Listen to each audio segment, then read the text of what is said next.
mengapa saya memilih agama Islam, yang notabene-nya agama Islam itu agama yang saya paling benci. Teman-teman orang Poso, Sulawesi Tengah pasti tahu saya.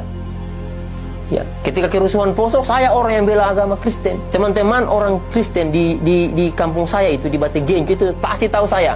Saya pernah menjarah itu harta-harta orang Islam yang ada di Tentena, kita jarah, kemudian masjidnya kita bakar.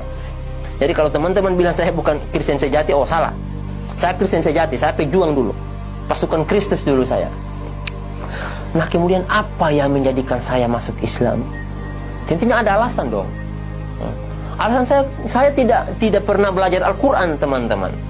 Jujur saja, saya masuk Islam itu dulu hanya ingin mencoba 1-2 tahun, 3 tahun, 4 tahun, sampai 5 tahun. Sehingga saya dulu kan pernah bersumpah dengan mertua saya dulu itu.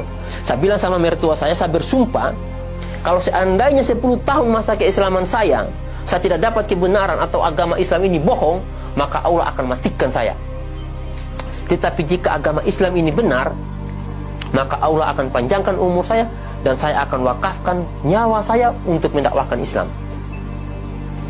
Apa ayat yang saya dapat dalam Alkitab kemudian yang menggiring saya atau mengajak saya untuk masuk Islam? Saya jelaskan satu persatu. Saya belum pernah belajar Al-Quran loh.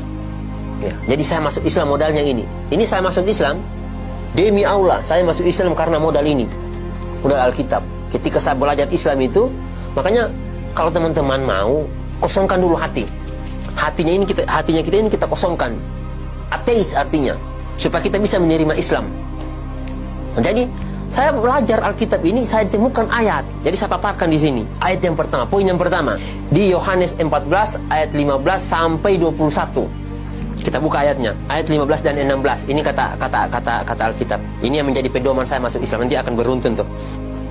Jikalau kamu mengasihi aku, kata Yesus, kamu akan menuruti segala perintahku.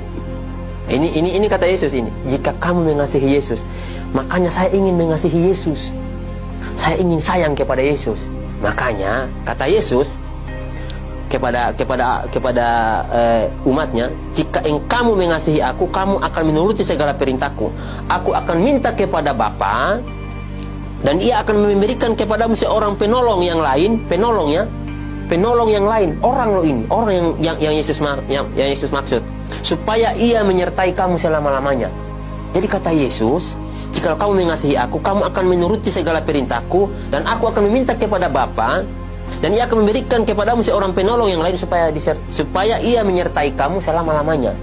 Ini dalil yang pertama, seorang penolong. Oke, kita lihat siapa penolong itu. Nah, ini yang harus kita pahami dulu.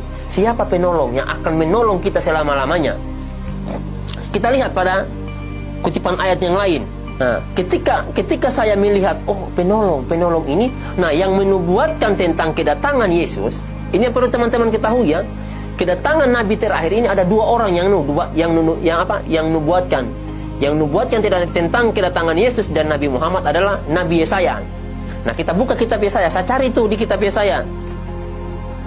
Ternyata ada ucapan ilahi di tanah Arabia.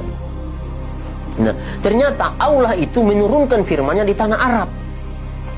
Itu yang kedua. Setelah kita dapatkan orangnya, saya bilang, ini orang mana? Orang Arab. Nah, spesifikasinya lagi, orang Arab itu seperti apa? Dijelaskan tuh dalam Alkitab juga. Yesaya 29 ayat 12. Ini kata Alkitab. Dan apabila kitab ini diberikan kepada orang yang tidak dapat membaca dengan mengatakan, baik, bacalah ini, maka ia akan menjawab, aku tidak dapat membaca. Artinya, orang yang tidak dapat membaca itu adalah orang buta huruf. Dan satu-satunya nabi yang buta huruf setelah Yesus bukan Paulus. Paulus orang pintar, intelektual dia. Nah, Paulus itu bukan orang buta huruf loh. Itu yang perlu teman-teman pahami. Sehingga yang saya lihat, ini yang buta huruf cuma Nabi Muhammad. Apa iya? Apa iya? Karena saat itu betul-betul tidak mungkin saya masuk Islam. Tetapi Alkitab ini mengarahkan, yang pertama orang, yang kedua asalnya di Arab, karena wahyu itu turun di Arab kata Alkitab. Yang ketiga ciri-cirinya adalah orang itu buta huruf. Orang Arab buta huruf. Siapa kalau bukan Nabi Muhammad? Nah, ini dalilnya sehingga saya memutuskan saya harus masuk Islam. Saya harus masuk Islam. Saya putuskan itu. Nah, kemudian setelah saya masuk Islam, setelah saya mendapatkan dalil ini, apalagi yang saya kaji setelah itu? Harus kita kaji dulu. Oke lah, dia sudah sampaikan orang. Oke. Kemudian orang Arab. Oke. Buta huruf. Oke, mari kita lihat. Apakah orang yang dimaksud ini bertentangan dengan Alkitab? Saya harus lihat dulu. Jangan-jangan nanti dia bertentangan dengan Alkitab. Oke. Saya tanya tuh sama teman saya tentang karakter daripada Nabi Muhammad. Ya.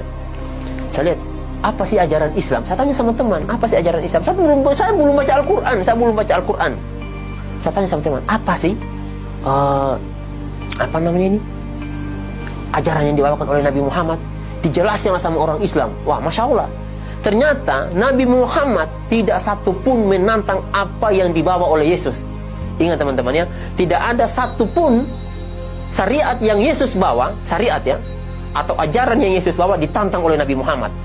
Justru Nabi Muhammad di dalam Al-Qur'annya itu, nanti akan saya jelaskan juga. Di dalam Al-Qur'an itu justru yang diceritakan oleh Al-Qur'an adalah tentang luar biasanya Nabi Isa. Ya.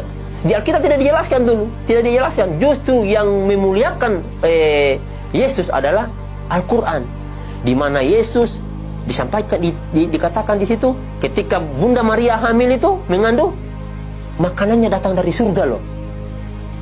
Itu kata Al-Quran, makanannya dari surga.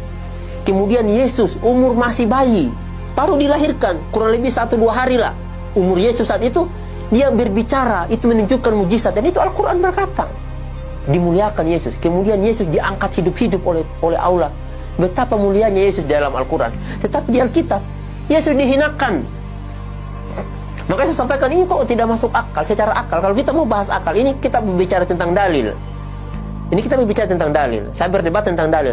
Kalau kita mau berdebat dengan akal, lebih parah lagi tuh. Lebih akan malu lagi umat Kristen. Ini kita berbicara tentang dalil. Makanya saya sampaikan, wah, ternyata Nabi Muhammad tidak menentang Yesus. Justru yang menentang Yesus si Paulus. Nah, itu yang perlu teman-teman ketahui. Sejak saat itu saya sampaikan ke istri, saya harus masuk Islam pada tanggal 5 Februari 2014. Saya sampaikan ke istri, tidak bisa, saya harus masuk Islam saat ini juga. Nah, teman-teman, itulah yang menjadikan saya itu memilih agama Islam. Dari Alkitab ini, saya tidak pernah belajar Al-Quran. Tidak pernah. Sebelumnya saya tidak pernah belajar Al-Quran untuk masuk agama Islam. Tetapi saya belajar dari Alkitab ini. Ayat-ayat tadi itulah yang menjadikan saya kemudian memilih agama Islam. Karena benang lurusnya itu, kalau kita mau tarik benang lurusnya itu, Alkitab ini sebetulnya lurus tuh, menunjukkan kita kepada Nabi Muhammad. Ya, hanya saja yang menyelewengkan ayat-ayat ini, yang mentafsirkan ayat-ayat ini, yang tidak menyampaikan kepada jemaat itu adalah pendeta. Kalau seandainya pendeta mau jujur nih, mau jujur menjalankan semua perintah yang ada dalam Alkitab, masuk Islam dia. Karena semua perintah yang ada dalam Alkitab ini adalah apa yang dilakukan oleh orang Islam, dan apa yang diperintahkan oleh Alkitab itu tidak dilakukan oleh orang Kristen.